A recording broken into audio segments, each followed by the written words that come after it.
அதாவது காயங்களை பார்த்தாலே பயப்படணும், ரத்தத்தை பார்த்தாலே பயப்படணும், நடுங்கணும். இந்த மாதிரி ஒரு விபத்து நடந்தது, ஒரு மோட்டார் வாகன விபத்து நடந்ததுன்னா அதை வந்து நிறைய பேர் பார்க்க மாட்டாங்க. ஏதாவது அதாவது ரொம்ப ஏதாவது உயிரிழப்பு, அது மாதிரி ரொம்ப உடல் ஊனமடைகிறது, அந்த மாதிரி சம்பவங்கள்லாம் நடக்கும்போது, அது போன்ற விபத்துகள் நடக்கும்போது அதை போய் பார்க்குறதுக்கே பயப்படுவாங்க மக்கள். அப்படிப்பட்ட மக்கள் இருக்காங்க. அப்படிப்பட்ட மக்களுடைய அப்போ அவங்க வந்து சுயநலவாதிகளா அப்படின்னா, அப்படிப்பட்டவங்க என்ன நினைப்பாங்க அப்படின்னா, இது போன்ற சம்பவங்கள் நடக்கக்கூடாதுன்னு நினைப்பாங்க. அதாவது இதை ஆர்வமாக பார்க்குறவங்களும் இருக்காங்க. முதலுதவி எதுவும் பண்ண மாட்டாங்க. ஒரு விபத்து நடக்குது, ரோட்டில் ஒரு விபத்து நடக்குதுனாக்கா முதலுதவி எதுவுமே பண்ண மாட்டாங்க, வேடிக்கை பார்ப்பாங்க அல்லது வீடியோ எடுப்பாங்க.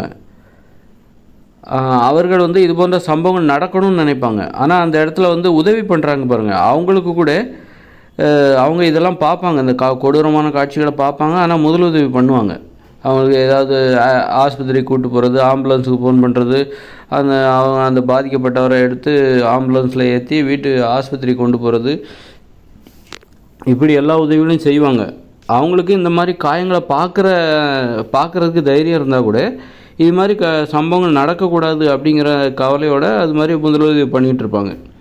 அதை வீடியோ எடுக்கிறாங்க பாருங்கள், இவங்களோட மனநிலை எப்படி இருக்குன்னாக்கா, இது போன்ற சம்பவங்கள் நடக்கணும், வேடிக்கை பார்ப்பதற்காக இது போன்ற சம்பவங்கள் நடக்க வேண்டும்.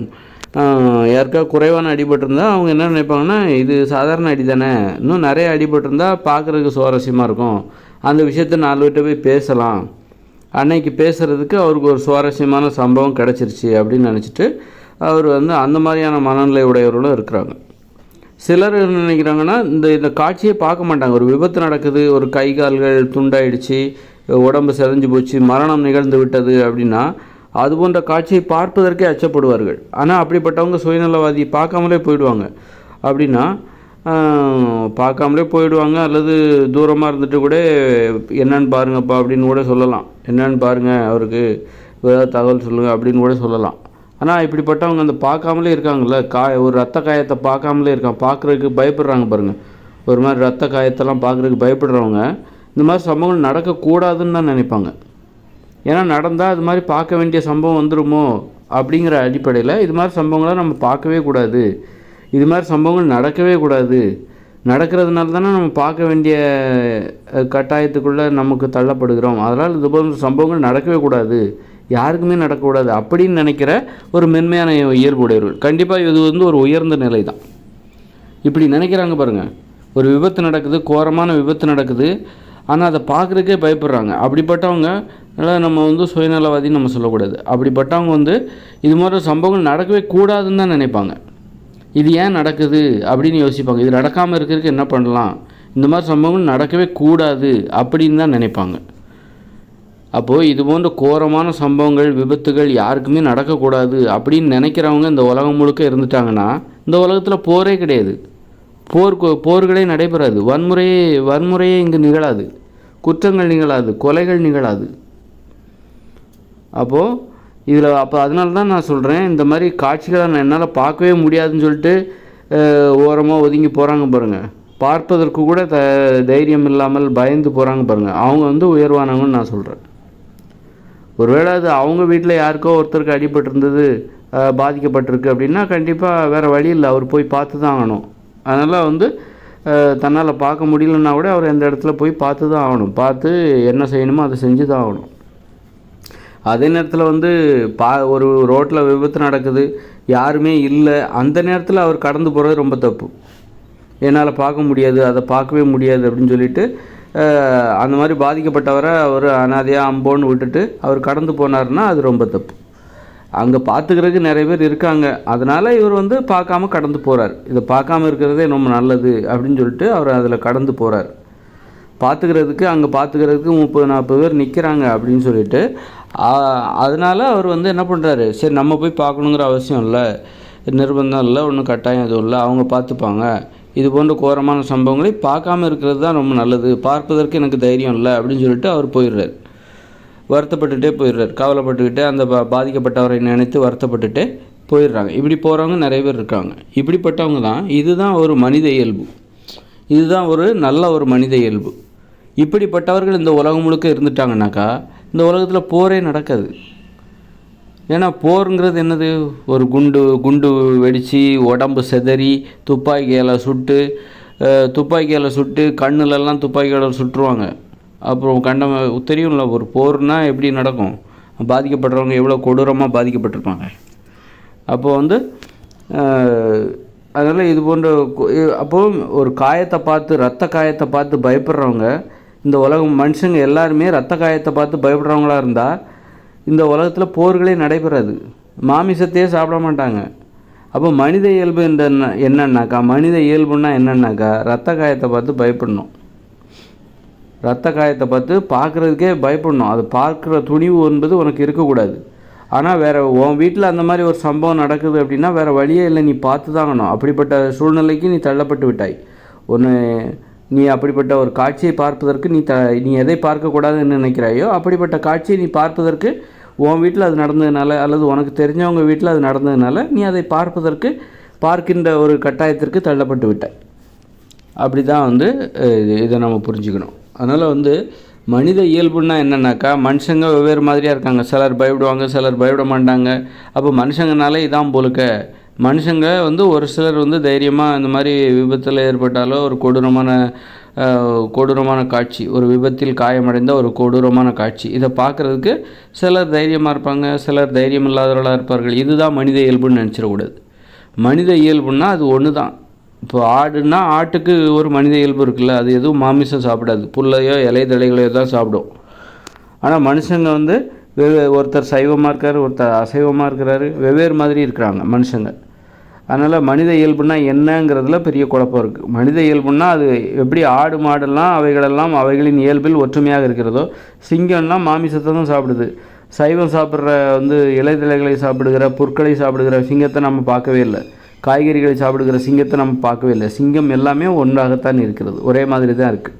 அதுமாதிரி ஆடுகள் அனைத்தையும் இலைதழைகளை தான் சாப்பிடுது. ஆடுகள் எந்த ஆடும் மாமிசம் சாப்பிடுவதில்லை, மாடுகள் எந்த மாடும் மாமிசம் சாப்பிடுவதில்லை. அவைகள் எல்லாம் அவைகளின் இயல்பில் எந்த குழப்பமும் இல்லை. ஆனால் மனித இயல்பில் மனுஷங்களுக்கு குழப்பம். மனுஷங்கன்னா யார், ஒரு சிலர் இப்படி இருக்காங்க, ஒரு சிலர் அப்படி இருக்காங்க. இப்போ அப்போது ஒரு சிலர் மாமிசம் சாப்பிட்றாங்க, இன்னொருத்தர் மாமிசம் சாப்பிட மாட்டேங்கிறாங்க. அப்போ மனித இயல்புனா என்ன, மனிதங்க இப்படி தான் இருப்பாங்க, ஒரே மாதிரி இருக்க மாட்டாங்க அப்படின்னு சொல்லிடக்கூடாது. உதாரணத்துக்கு நான் 10-15 வருஷத்துக்கு முன்னாடி என்கிட்ட நிறைய வன்முறை உணர்ச்சி இருந்தது. அப்போ நான் ஏதாவது ரோட்டில் ஏதாவது யாருக்கா அடிபட்டுச்சுன்னா நான் அவங்களுக்கு முதலுதவி செய்வேன். அவங்க காயங்கள் எப்படி இருந்தாலும் சரி, அதெல்லாம் பார்க்குறதுக்கு நான் கொஞ்சம் கூட பயப்பட மாட்டேன்.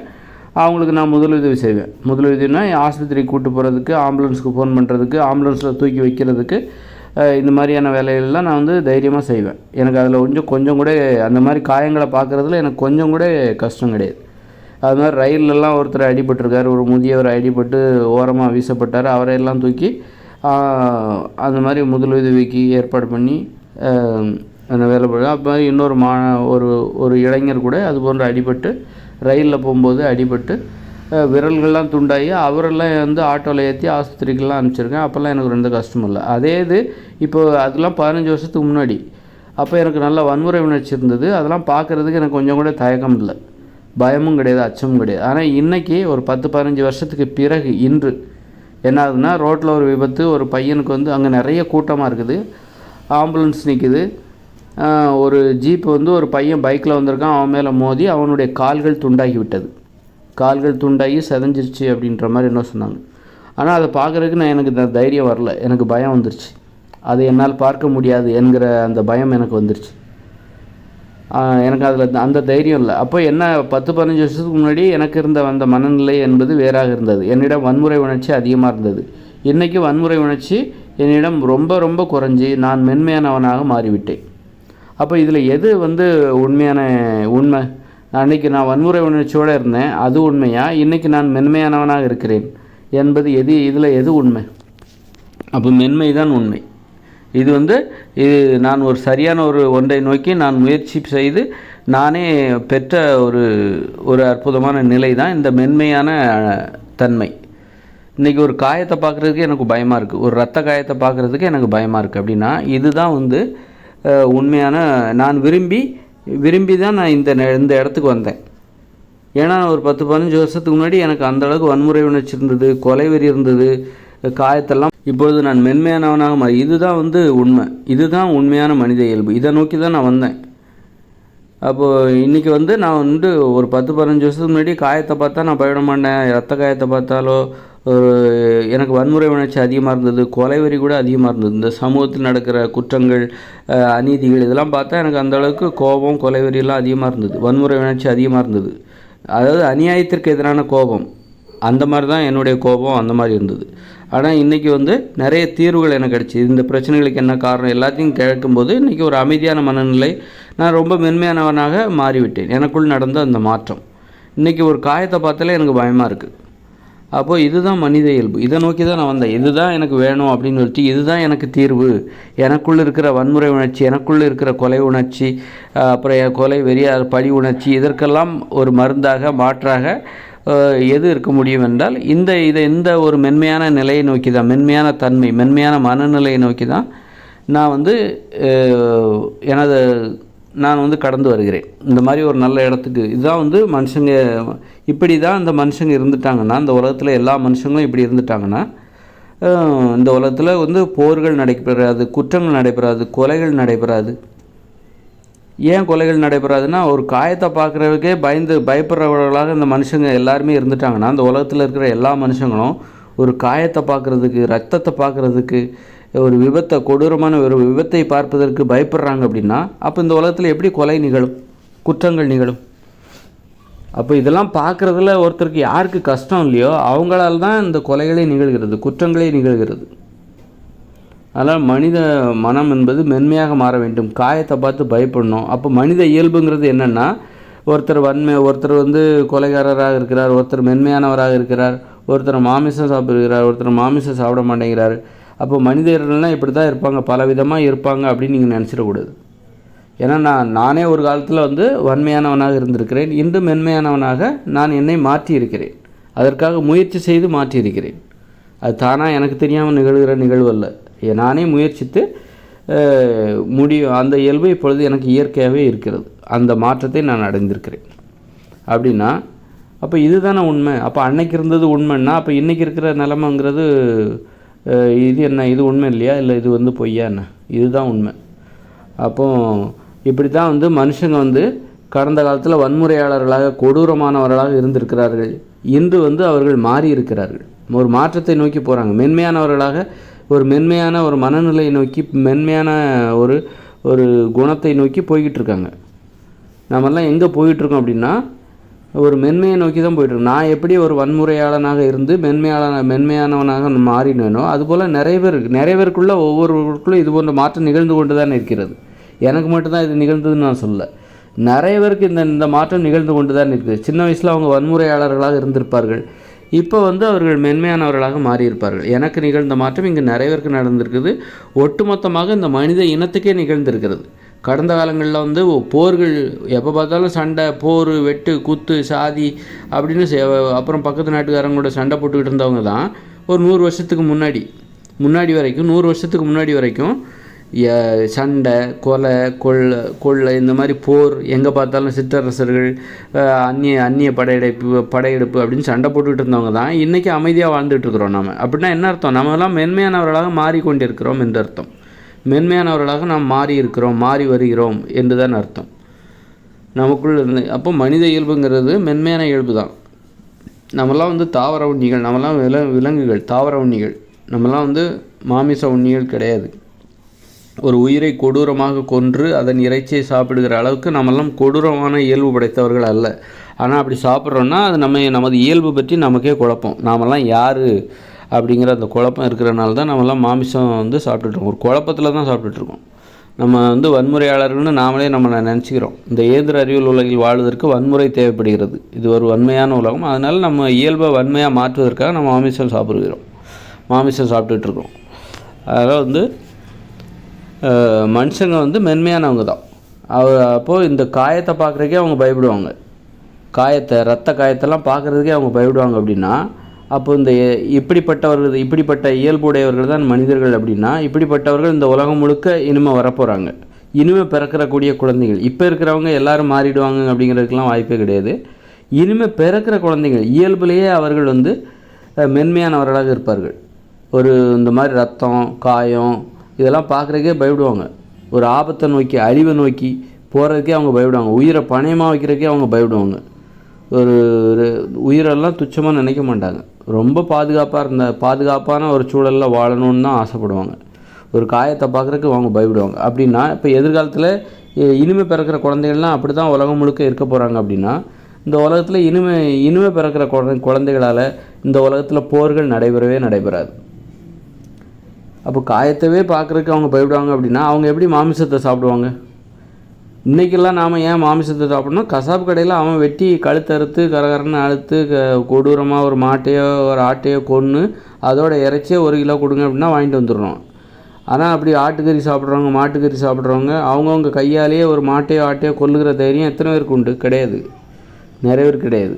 இப்போ கசாப்பு கடையை ஒழிச்சிட்டா நிறைய பேர் இங்கே மாமிசமே சாப்பிட மாட்டாங்க. நீங்கள் சாப்பிடுகிற மாமிசத்தை நீங்களே உங்களுக்கு மாட்டு இறைச்சி வேணுமா, நீங்களே உங்கள் மாட்டை வந்து நீங்களே கொண்டு அதன் இறைச்சியை சாப்பிட்டு கொள்ளுங்கள் அப்படின்னு விட்டுட்டாக்க அங்கே நிறைய பேர் வந்து மாமிசமே சாப்பிட மாட்டாங்க.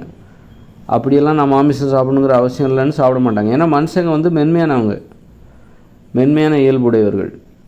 அவர்கள் அது போன்ற செயல்களை செய்ய மாட்டாங்க. இப்போ கசாப்பு கடைன்னா அது அவர்களுக்கு பயிற்சி பெற்றவர்கள். அவர்கள் ஒரு உயிரை கொல்வதற்கு பயிற்சி பெற்றவர்கள், பல மாதங்களாக வருடங்களாக பயிற்சி பெற்றவர்கள். அதனால தான் அவர்களால் எளிதாக அதை கொல்ல முடியும். ஆனால் சாதாரண மனுஷங்களால் ஒரு ஆட்டையோ மாட்டையோ கொல்ல முடியாது. அதனால் அப்போது எதிர்காலத்தில் இப்படி ஒரு காயத்தை பார்க்குறதுக்கு பயப்படுறவங்க தான் எதிர்காலத்தில் இனிமேல் பிறக்கிற குழந்தைகள்லாம் ஒரு காயத்தையோ ரத்தத்தையோ பார்ப்பதற்கே பயப்படக்கூடியவங்க. அப்படிப்பட்டவங்க எப்படி வந்து மாமிசத்தை சாப்பிடுவார்கள்? மாமிசத்தை சாப்பிட மாட்டாங்க.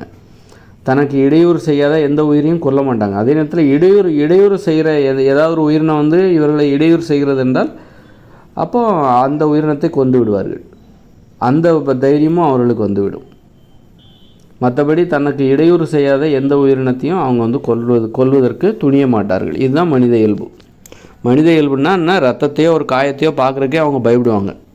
அப்படி இருக்கும்போது அவங்க எப்படி ஒரு எதிர்காலத்தில் வந்து ஒரு போர்கள் நடைபெறுவதற்கெல்லாம் வாய்ப்பே கிடையாது. கொலைகள் நடைபெறுவதற்கு வாய்ப்பே கிடையாது. குற்றங்கள் நடைபெறுவதற்கு வாய்ப்பு கிடையாது. பிறருக்கு துன்பம் செய்வதற்கு யாருமே விரும்பவே மாட்டாங்க.